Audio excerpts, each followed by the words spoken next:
All right, welcome everyone. We're so happy to have you here. This is our hour that we get to spend together talking about growing a regenerative food network. It's with myself, your host, Abby Kingdon Smith, and then my dear friend, Marie. She is stepping in to help her friend, our mutual friend, Jesse McDougall. He had a family emergency and he could not be here with us, unfortunately, but Marie and he have been working together. Marie is deeply involved in the regenerative movement. And I'm really excited to have this conversation with her and with all of you today. So we'll go through and we'll talk about who we are and then jump right into the story of the Regenerative Food Network and what they've been doing. And then we'll have plenty of time for conversation. So be ready, like bring us your biggest questions. We want to discuss the things that are on your mind, those sticky questions that you just keep wrestling with that keep you up late at night. Let's have them. We want to hear all of that. And then we'll talk about next steps. So again, this is my friend Marie. She's the director of farm programs at the Regenerative Food Network. And she was once an engineer and then found her way to farming and just has this amazing perspective coming from all these different angles that she brings to agriculture and to regenerative agriculture. So she's an advisor to the Flatirons Young Farmer Coalition, co-manager of Lighthearted Ranch, and the founder of Growing Resilience. She is just an amazing, amazing person and a dear friend of mine. And I'm honored to be in this conversation with her and on this journey with her. This is me. I am the Savory Global Network Coordinator. That means I work with the Savory hubs all around the world and the Savory Global Network. And those are people that are working in their region of the world to activate regenerative agriculture and bring about significant change through holistic management. And I lead the hub serving the Northern California, Nevada, and now Oregon and into Washington region because we've expanded through offering trainings and monitoring services to producers. So if you, again, just to go over some really quick housekeeping to make sure that we have complete presence and focus and attention and love for each other as we share this space for an hour. So we just ask that everyone stay muted. And then really, again, bring your questions, bring your big questions to that conversation piece. And then after the webinar, I will send out the recording to everyone who is registered for this. And you can spread it far and wide. I'll also send out the spreadsheet that we developed last year when Jesse and I had this first conversation about the Regenerative Food Network. And so if you're keen and you're willing and you feel open and safe to share your name and your contact information, everyone can access the spreadsheet and access each other. So there's about 35 emails and contact information from people last year who attended our May conversation about this in May 2020. So we'll add to that and keep the networking going.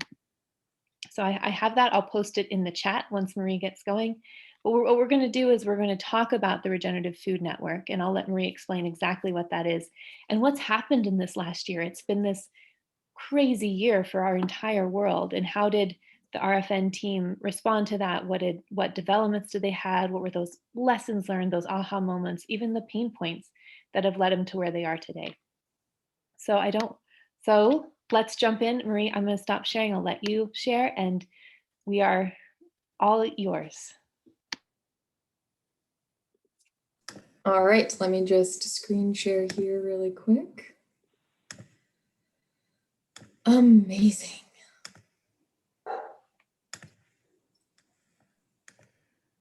Okay, everybody with me? Looking good, looking good. Awesome. Wow, so many amazing people on this call. I am so excited. Excited to be here, to be with all of you. I know Jesse is really amazing, so hopefully I can fill his shoes in talking about the amazing work that we're doing. And I really want to facilitate some amazing conversation about this work. So I'm really excited. Abby and I talked about, I'm just gonna run through all of the stuff that we're working on and what we have going on and the exciting work that we've done in this last year, and then open it up for just some conversation with everybody so we can talk about this work that we're doing. So Jesse talks about RFN. He described it, I was re-listening to his webinar from last year, as this network of networks. And it's a really cool concept to think about it that way, because the Regenerative Food Network is working on implementing a distributed food system on the ground and creating a model that is, regionally adapted and doing stuff on the ground while connecting all of these other food systems together. So, we're working, and where we've started to work, which we'll dive into, is in Southwest Vermont, Hudson Valley, New York, and Western Massachusetts. But we're already connecting with, these food networks in Oklahoma and in Virginia and further up in Vermont and expanding in the Northeast, and even in Colorado, and really starting to get these conversations going around how we regenerate our food system. And the approach that Regenerative Food Network is taking in doing that is really creating these distributed, decentralized, resilient food networks that are, vertically integrated systems, to drive more value back to the producers, support producers in transitioning and implementing soil health practices and transition to regenerative ag, while providing nutrient-dense food to rural areas as well as urban areas. And so it's really exciting to be able to talk with all of you about this work that we're doing. It's there's a lot of similar movements that are going on that are in different phases. So to be able to talk about what we've done in the last year, what we anticipate doing in the next couple of years is really, really exciting.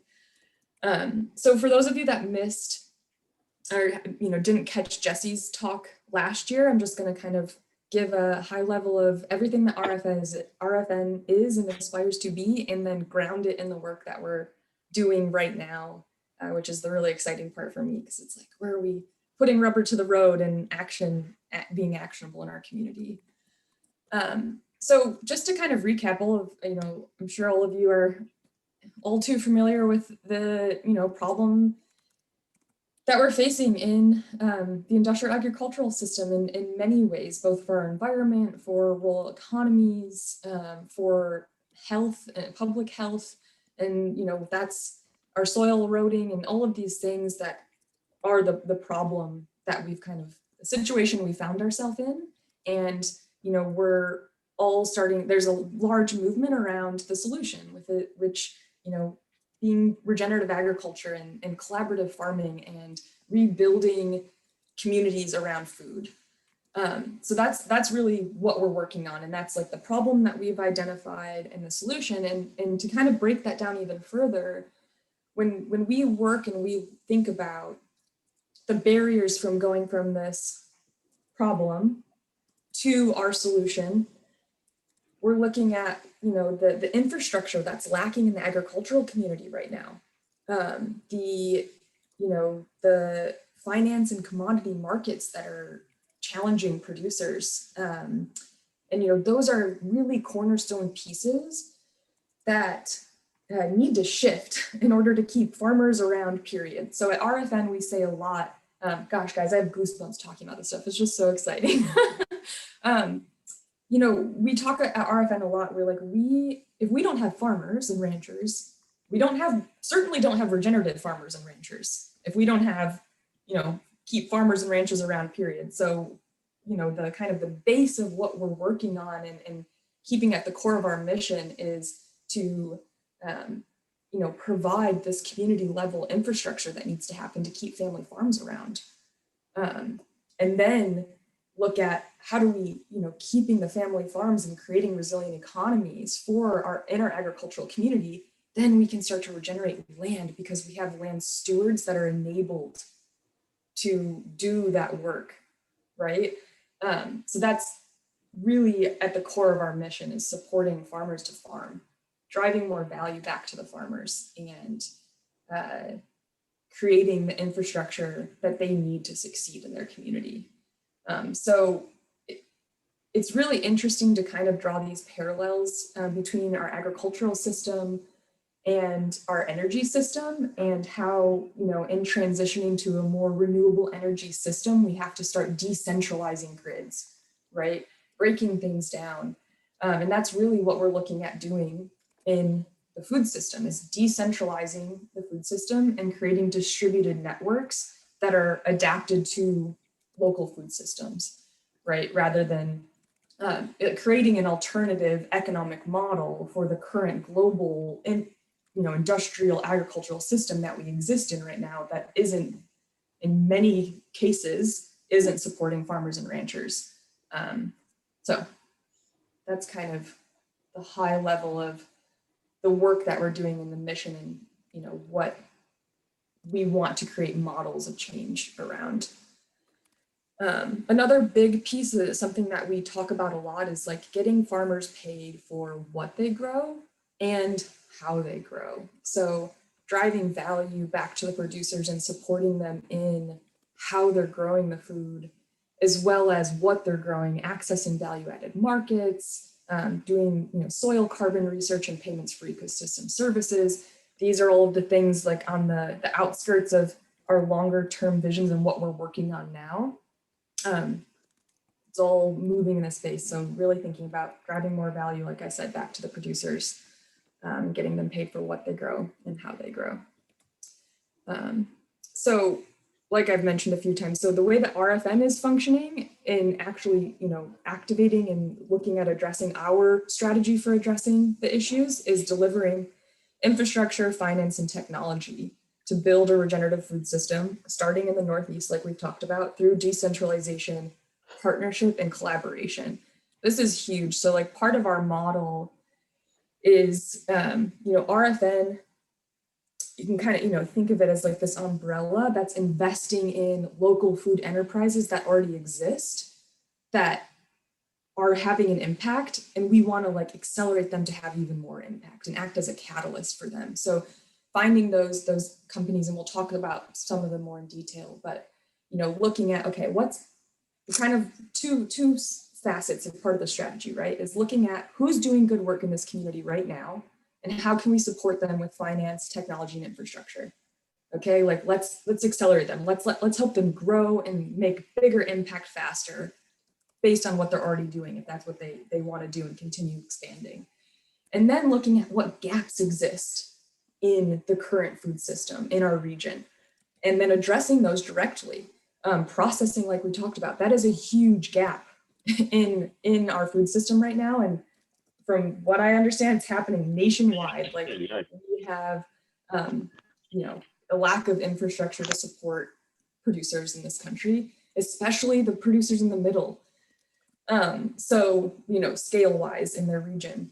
So, just to rephrase, we have the, accelerating movements that are already happening and investing in companies, food enterprises, and farms that are doing good work, and then addressing directly gaps that exist. And we'll talk about some examples and how we've been doing that here in a minute.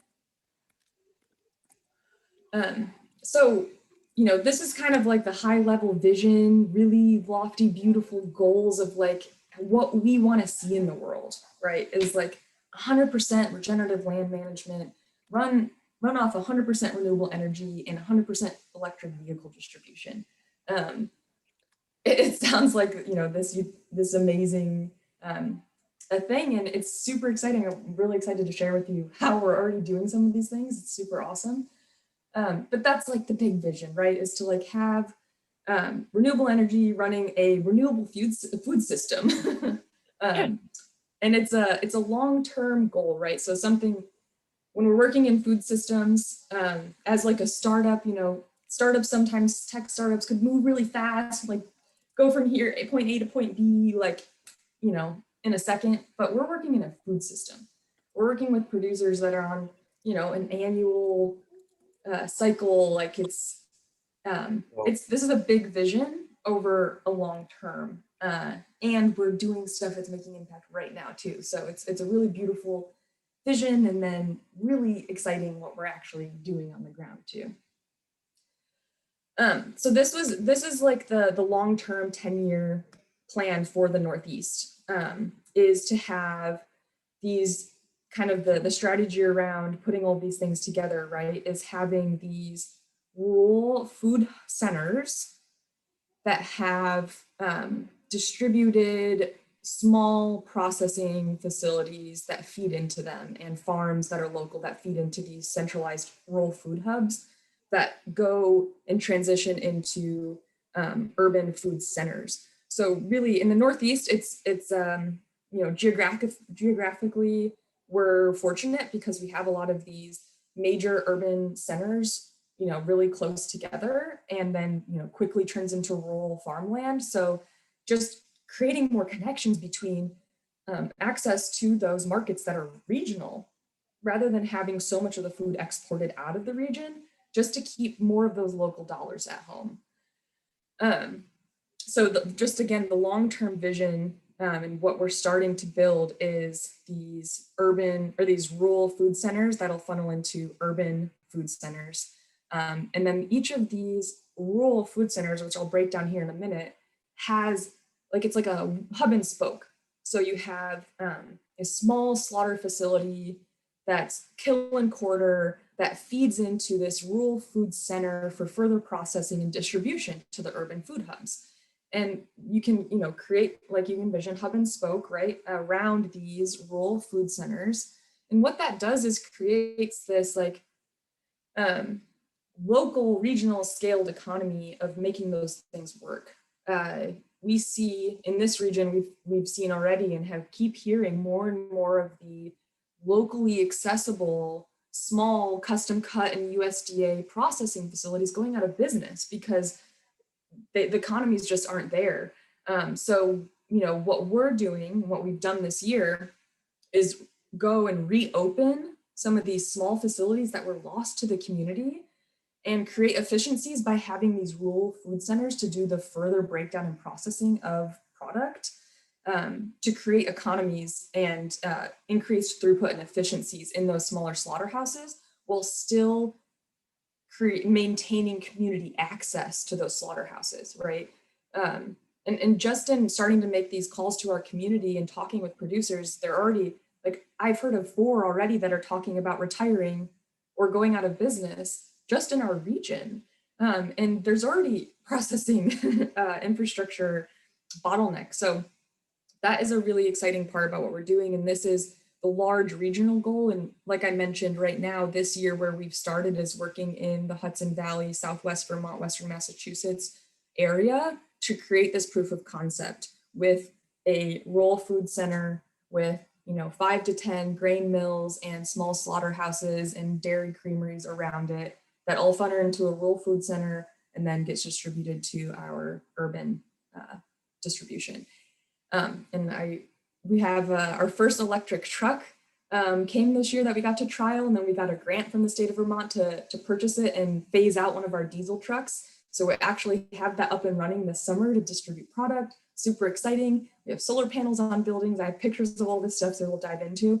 But the whole concept is to create, like we mentioned, a decentralized, resilient, collaborative system that funnels and keeps that wealth in the community, drives more value back to the producers. And we can do that because we're kind of owning all of the pieces in the middle. So we can create a lot of efficiencies in doing that. That allows us to drive more value back to the producers. There we go. So just want to talk about what we're doing, what we've done so far and what we've gotten done this year, which is really exciting. We are kind of what I would say are in our phase 1. And what we've done so far is we've opened a 2,500 square foot slaughterhouse. It'll be USDA on April 1st, which is really exciting. Hogan, who may be here, has been working on that a bunch and has been just working super hard to get that online and get it USDA to serve our community and to serve our internal brands that we've invested in.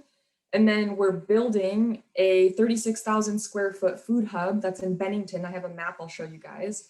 We've purchased a natural tannery, I think one of the only ones in the region, to really access whole animal utilization and drive more value back to the producers.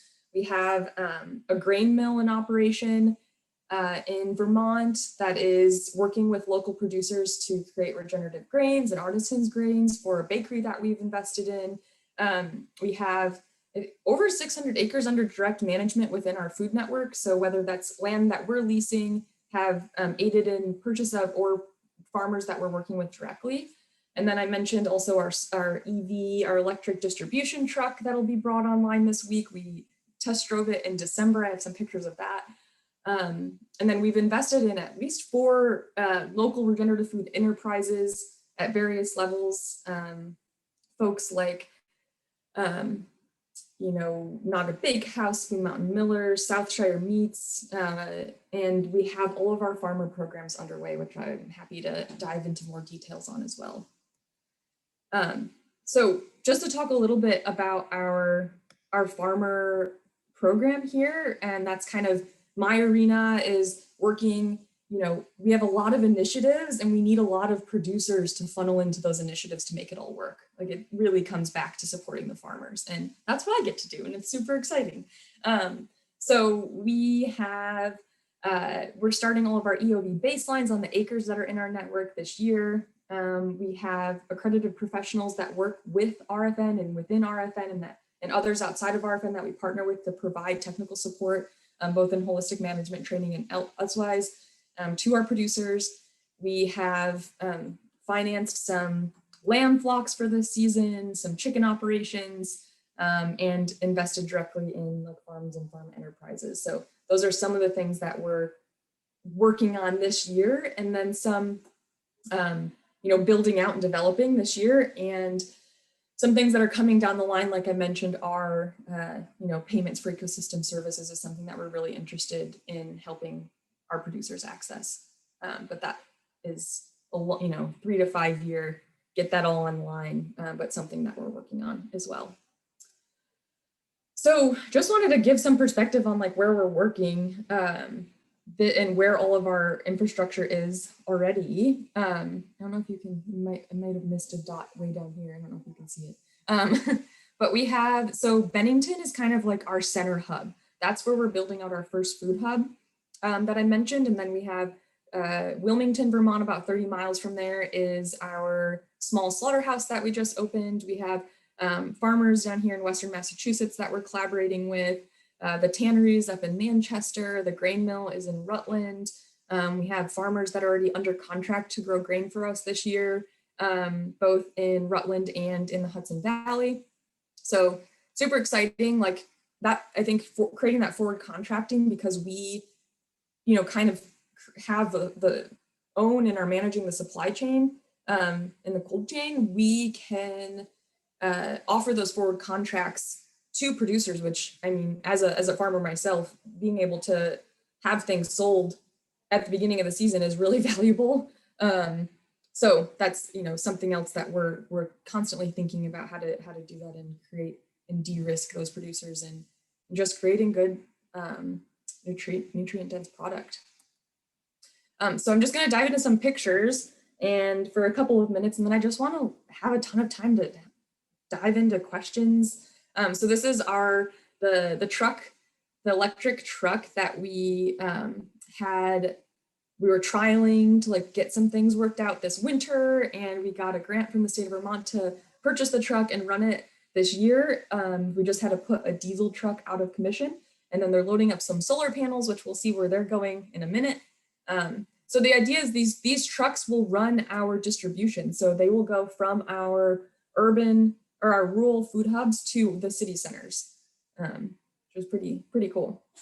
This is outside of Higley Hill, our slaughter facility, all the guys getting trained up and getting everything back up and running at the Wilmington plant there. Pretty cool. Everybody just getting trained. So, it's another big part of this is bringing jobs back to these rural economies and yeah, be able to have opportunity for skilled labor in our region. This is at the grain mill. So they had some solar panels put above storage, and the solar panels are running electricity into the storage units for grain. Some grain harvesting. Oops, this past summer with some of our partnered producers.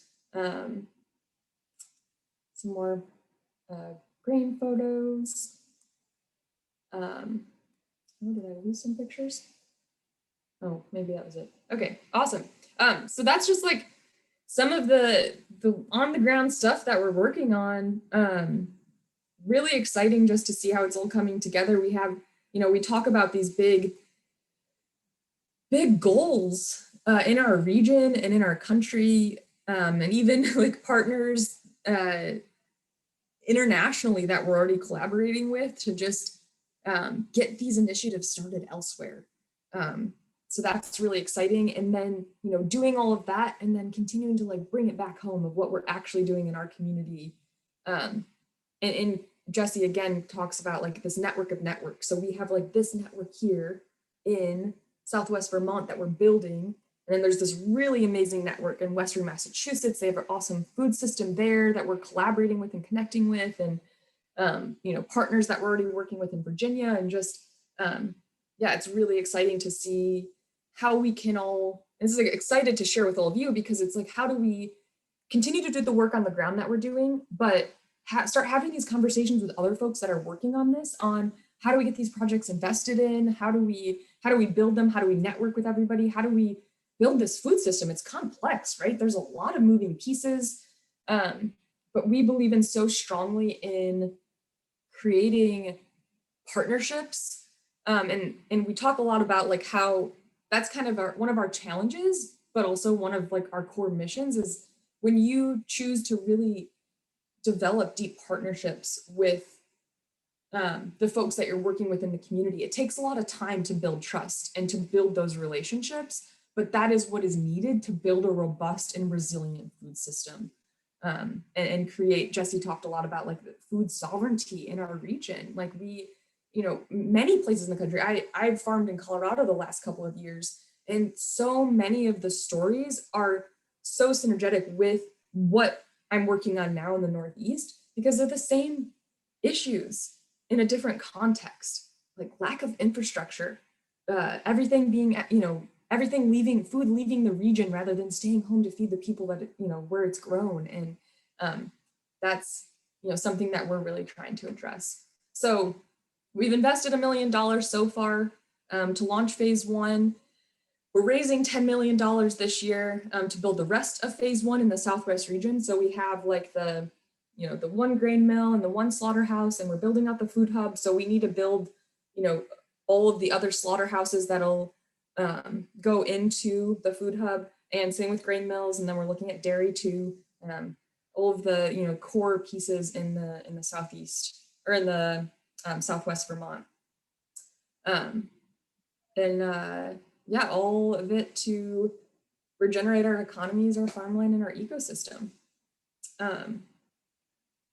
So that was a lot for 30 minutes. I'm sure there are a ton of questions, but I want to just leave it there and allow to just have some conversation if that's okay. I could talk about this stuff forever, but I would love to just start to have conversation. Abby, what do you feel? How do you feel about that? I think that sounds great, Marie, and it gives me the chills because Jesse, just in disclosure, I don't know if we mentioned this earlier, Jesse is part of the Savory Hub that serves Vermont, and so are a lot of others on this call. And I met Jesse at a training, and when this was just starting, and so it makes me tearful to think of what has happened in a year. I haven't seen Jesse since January 2020 when we were together at White Oak Pastures, and he was on a call pitching it, and this was all just an idea, and now it's really taken such root. So it's beautiful. Thank you. The process now is to enter the questions that you have into the chat window, and then I will surface those to Marie so that we can stay focused and not interrupt each other and things like that. So the chat box is down on the bottom panel of your Zoom screen. So you'll see a mute button, a video button, and if you keep going across to the right, there'll be a chat, and you click on that and you can type your questions in there. So if you're not familiar with Zoom, that's the way you do it, but I'm sure a lot of you already are. The first question is from Emily, and she said, can you share some examples of regenerative land management practices? And Marie, I'll let you respond to that. I do want to mention that within holistic management and with the EOV protocol, which stands for Ecological Outcome Verification, we don't advocate practices. We measure regenerative outcomes because we know that natural systems are complex, and we need to really know and look at each land base and understand it, and then apply the tools and the creativity that we have within that context. And so if I was to tell Marie what to do, from an Oregon standpoint, where I'm sitting in Oregon, I say, this is the best thing in Vermont. It may or may not be, because timing is critical, and context, social, ecological, and economic context matters, because to create regenerative outcomes. So I just wanted to say that we look at things differently. We don't look at practices, we look at context and monitoring and short feedback loops in order to make the best decisions, and then keep that land base moving toward ecological uplift. Yeah, I would just echo that. I mean, we can talk about some practices that we see in producers that we work with. But I just want to echo what Abby said, in that like we don't necessarily advocate for specific practices. What we want to do is enable land managers to make those choices for themselves and give them the training to make those contextual relevant choices and decisions on their own. So just to echo that. But some of the things that we do see our producers doing that we think contribute to those positive outcomes, right? Rotational planned grazing and holistic management. We work like a lot with livestock, and then you look at grain production, and we are keeping the ground covered and disturbing it as little as possible, and increasing crop rotations. And all of those things drive water infiltration, drive carbon sequestration, drive like reduce input costs over time. That's just the trends that we see. So hopefully that answers.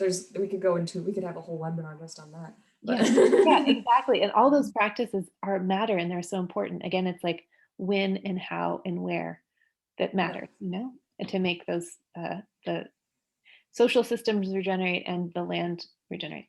Okay, Edlin, my friend in New York, who is also part of this movement with all of us, he says, how is RFN addressing racial inequalities in ag as it pertains to food access on the consumer side and land access on the producer side?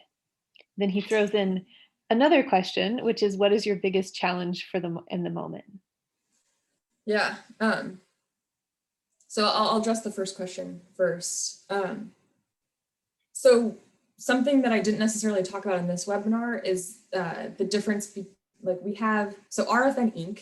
is kind of like the investment company. And then we also have RFN Foundation, which is really looking at the food access, community engagement, racial inequalities in farming. And then we kind of like co-collaborate to bring those things together. So, something that we're really passionate about is, working with BIPOC and young farmers in the region to provide land access through our leasing program.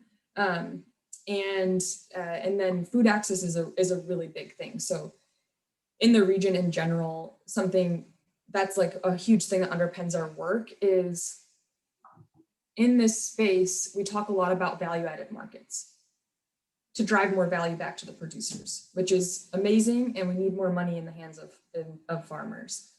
And the more that we continue to do this work and make it more efficient, we can drive more dollars back to the farmer and provide lower cost, nutrient dense local food to the consumers.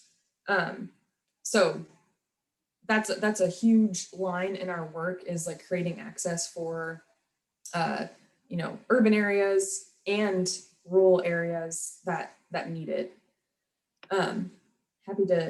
We could also have a whole webinar on that too, but hopefully that answers your question. And then just to talk like challenges, I would say there's kind of two levels. We have the challenges on the ground of like launching a food system, which are, like figuring out like all of the things that we need to do to get our plant USDA inspected and make sure that we have labor while we're launching, and we are in this like lull of the season, like there's seasonalities and all of these things, as you all know, farming.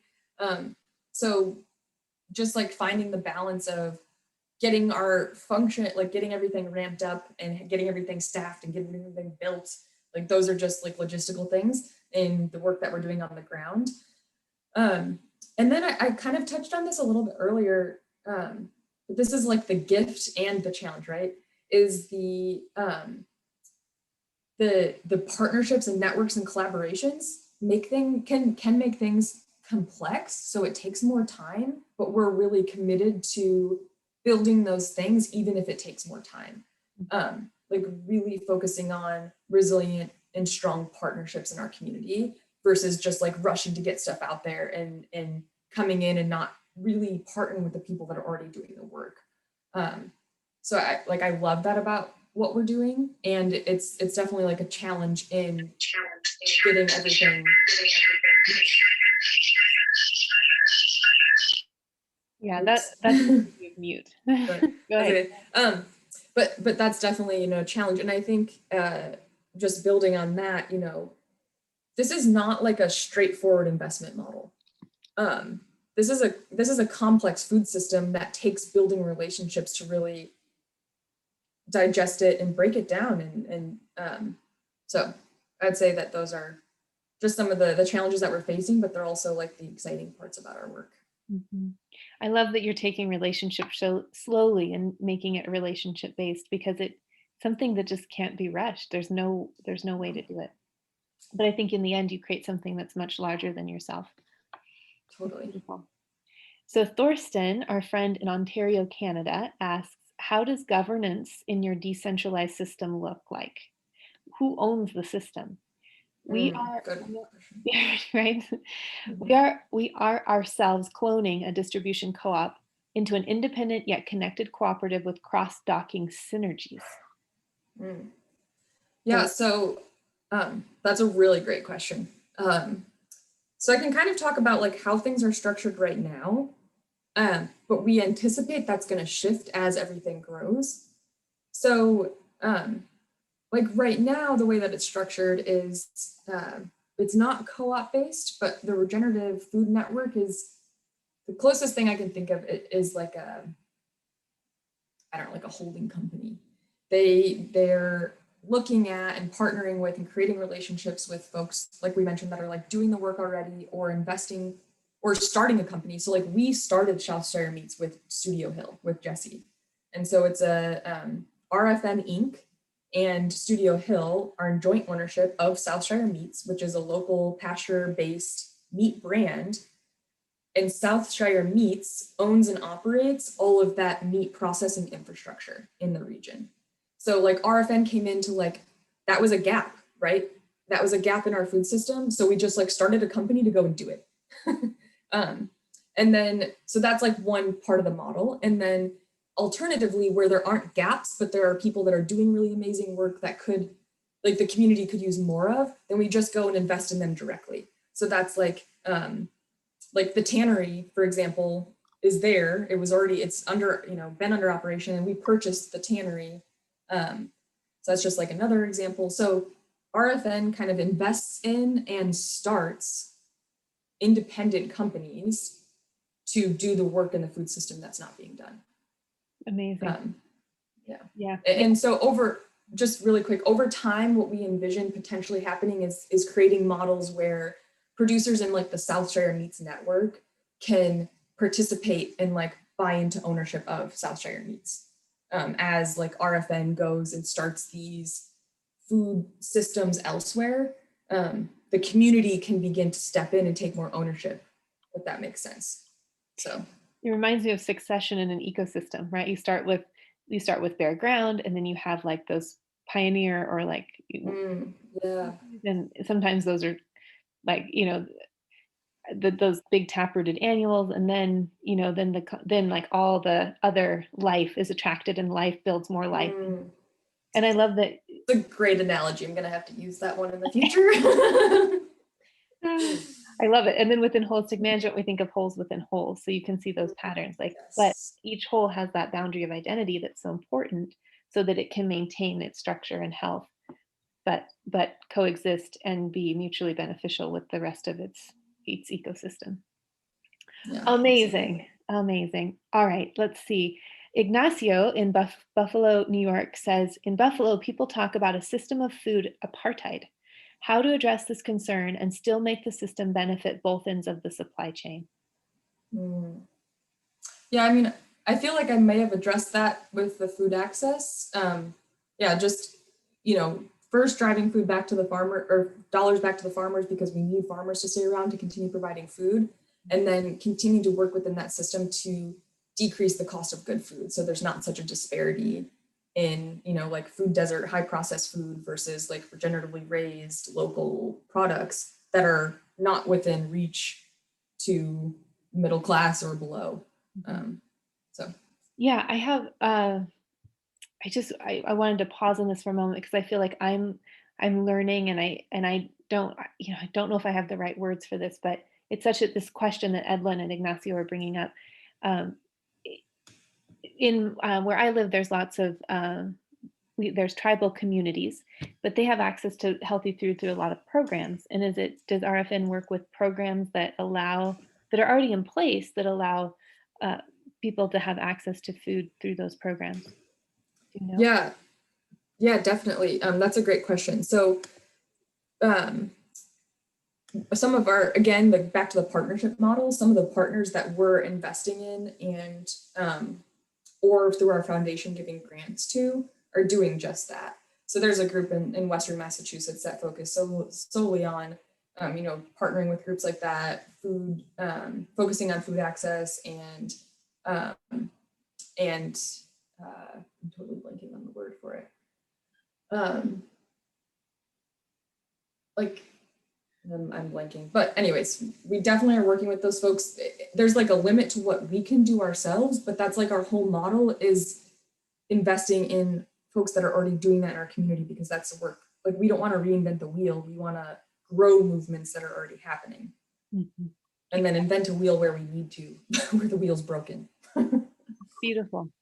So Ignacio follows up and he said, someone with capital must have faith in what you're doing, what you're creating. Am I right? Yes.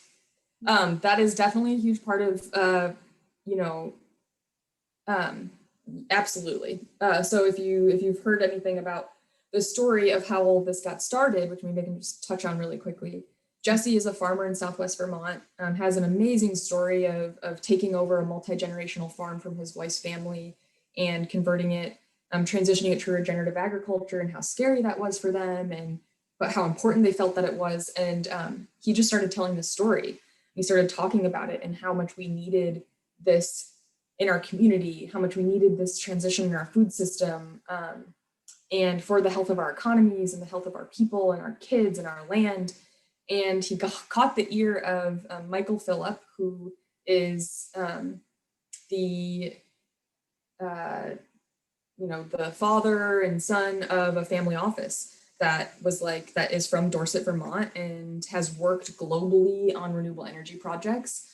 And Jesse caught his ear, and they were just like, let's bring this money home and do this thing and like make it happen. And with their global connections, they have these big visions for like taking it all over the world, but just like starting at home where they're from. Wasn't it library? Wasn't Jesse? He always says he was talking at like a bookstore or a library or something, like giving a small talk. It's so great. Yeah, awesome. So. I want the Regenerative Design Group in Western Massachusetts has a question, but then Ignacio had one last comment I wanted to just wrap up with his. And he said, making all the subsidies and commodity programs more transparent will allow us to argue for subsidies in the good food movement. Awesome. Yeah. And Judith adds, it was in the Northshire bookstore in Manchester, Vermont. Oh, nice. The magic happened. Awesome. All right, so in the Regenerative Design Group asks, in the Northeast, are you finding farmers and land managers that are working in or wanting to expand agroforestry practices? Are you finding a need for tree crop processing or for burgeoning system, like chestnut, pawpaw, etc.? Yeah, so that's like, I get really excited about that because I love agroforestry, and I just think it's, especially in the Northeast, it just like contextually makes sense. So yeah, we're having those conversations. So it's really interesting. Propagate Ventures looks at like investing in trees as assets and stacking enterprises on farms to have, drive more dollars back to the producers, right? So something that we're looking at doing and are talking with some of our like network producers. So not necessarily farms that we own, but farmers that we collaborate with in our region. how we could potentially, just like in other projects, finance tree planting projects through a company like Propagate Ventures to like invest in trees as assets with farmers that want to do that work. So definitely something we're looking at. Also, like in our food hub, it'll have like commercial kitchen and processing. So we've been talking to like how we can aggregate and create value added products with tree crops in the region to couple with some of our other products that we already have. So definitely on our radar. I don't know if it's like a 2021 season project, but we're talking about it in the context of like 2022. How do we start planting trees with our network producers? So exciting. Other questions?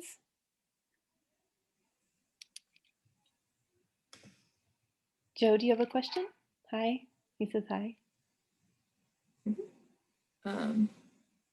Cool, yeah, so many things. Yeah, Regenerative Design Group said, great, thanks. Happy to network about this. Yeah, awesome. Oh yeah, let me go back to my slideshow here and just put my contact info back up. Yeah. Some The end too. Yeah. Oh, Go what's ahead. that?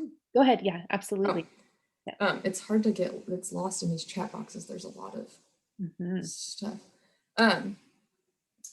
Let's see. Yeah, let me post my stuff back up. So while you're doing that, Marie, Melissa from Healthy Soil Livable Future in Cambridge, Massachusetts says, how can people who are public policy advocates in Massachusetts for regenerative agriculture help out? Great question. 1 second, let me share this. There we go. So you guys can have my contact info. I would say reach out to us because we have like our foundation is working on policy fronts. And if we can, in any policy advocacy work, it's great to just have like unified voices in like really shared voices in this work. So that's like what our foundation is working on is more of the policy pieces. And I think there's so much there. There's so much there. Anything from, working on like crop insurance and how certain crop insurance like disincentivizes some of these practices that we're talking about, like how to change that and make it more incentivizing soil health practices, to driving more value and dollars back to programs like we're trying, that we're looking at. There's a lot of really great grants that we're applying for this year to help accelerate this work. And like we're always thinking about like these public-private partnerships too, which I think is really important in like maximizing the impact of the capital, if that makes sense. So I would just say reach out and we can connect like with our policy folks directly so we can like unify our voice and policy efforts. Yeah. So I'm getting all the questions. I wanted to skip to Erica Foster, a soil health scientist from Purdue. And she says, can you talk about recent policy development in the region that promotes regen practices such as healthy soil legislation? And thanks for organizing this webinar and presentation. Our pleasure, Erica. Erica is a good friend. She's awesome. She is amazing. Yes.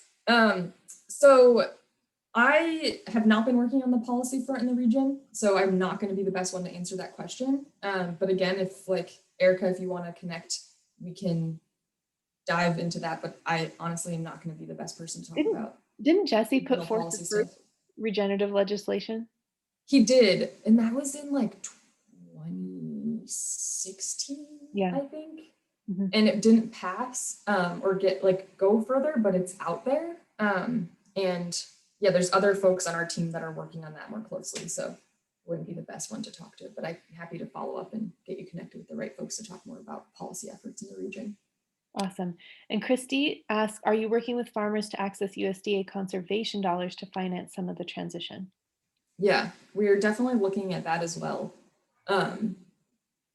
Especially, so something like one of our programs is looking at purchasing land through RFN and then leasing to own it back to farmers. So definitely looking at like working with, having conservation easements, working with local land trusts, all of that to, really keep ag land in ag land. That's a huge priority for us in the region. So definitely looking at a lot of different mechanisms to make that happen. Awesome. And the general question from my dear friend Edland, he said, how can we get more involved? Mm. Yeah, so I have my contact info up here. There's multiple ways that you could plug in, anywhere from just like having, we have kind of these like ongoing monthly, quarterly conversations with other initiatives like this in the country. So if you're not, regionally in the Northeast, we're having these conversations to share what we're doing and like collaborate with other folks that are working on similar things, whether it's like trying to find other investors that could work on a regional project like this, or just talk about what we're struggling with and the similarities and differences in our region. So I would say reach out to me, and I can connect you with the right person on our team based on what you're like, how you're interested in participating, and we can go from there. Awesome. Yeah, we'll take a few more. I'm going to go back to the comments, but skip to the questions for now. Have you looked at shipping products directly to the consumer from the farm? For example, honey, chestnuts, meats. And this came from Randy Fletcher, a chestnut grower in Northern California. He's in my region. We get a West Awesome. Coaster. Yeah. Okay. Yeah, interesting. I don't, certainly products that like can be, that are in our region that don't take further processing that can be shipped directly from the farm. We haven't talked about that specifically, but I don't know why we wouldn't. The only thing that I would see as a challenge is like if there were a lot of producers that we were interested in doing that, it might spread us then on our side of logistics and distribution. But that's like why we created the food hub, right? Is so like any producers in that region can bring their product to our food hub and we'll distribute it to the urban areas for you. So that's like part of the model, just really quick, is like um, we want farmers to just be able to farm. Some farmers love doing all of the marketing and direct to consumer sales and online stuff and finances and distribution and the whole bit. Like some folks like to do it all, but a lot of people just want to farm, and it takes them away from the land management and being the land steward that they want to by having to do all of the other pieces. So Jesse really spearheading this vision of like Jesse just wants to be able to farm and do his amazing work on his land. But now he's doing so much more of all of this to create the opportunity for other farmers to like pass the marketing and the distribution off to another awesome movement in the, company in the region, and then just be able to like do their thing on the land. So that's like a big part of what we're trying to enable, is like for the farmers that just want to farm, like we can offer really great like wholesale purchasing from you, or collaborate with you on product development to get your stuff launched if it's value add, like all of that. So Yeah. Awesome. Yes. And Isabel from New Mexico says how to get a multitude of farmers, hubs, distribution centers, value added producers, businesses, buyers, etc., all agreeing to move the same direction. How to manage a decentralized system so it runs smoothly. yeah, I mean that's what we're doing. Like that's what we're figuring out right now. We're in knee deep in all of that. And like I've mentioned a couple of times, it's just like building these really robust relationships. And I think for me personally, like what I try to always bring into this is like full transparency about where we are and what we're doing and what challenges we're having. I think it builds strong relationships with the folks we're working with, and just yeah, we're working on a complex system. So I don't know if that answers your question, but we're trying to figure that out too, like how to connect all the dots. But we prioritize working with value and line partners and accelerating their work. Yeah. And then one last question from Isabel again in New Mexico. She said, and can you elaborate on the kind of training you provide for farmers? Mm. And I know Savory Hubs do holistic management training, and there might be more. Do you contract with consultants or do you have your own curriculum? Yeah, great question. Right now it's kind of like I would describe it like a scholarship model, where we will provide the dollars for a producer to go to an applicable training to their operation. So like we're working with a lot of livestock producers right now. We obviously have like hubs that are directly within our region. I'm working on becoming a savory accredited professional. I'm on that track, which is super exciting. And so we can offer some of that in-house. And if there are other trainings, like it's basically like a scholarship program. So the producers that come into our network want to go to the Soil Health Academy, we'll provide a scholarship for them to go to the Soil Health Academy and grow grains in the best way that they can, optimizing soil health and economies. Awesome. I want to end on this note. It's a comment from Sammy because I feel the same toward the sentiment that she expresses. I feel towards you, Marie. She said, "Congrats, ladies. This was a great Zoom. So happy to see women flex their strengths and take charge in creating a much needed change. Because of you, other women farmers and food makers will be able to thrive." Beautiful. Thank you, Awesome. Sammy. I'm going to share my screen. Is that all right, Marie? Yep. Okay, so we'll wrap up. I can't believe our hour together is almost over. And just wanted to also, where am I? Let me find my screen again.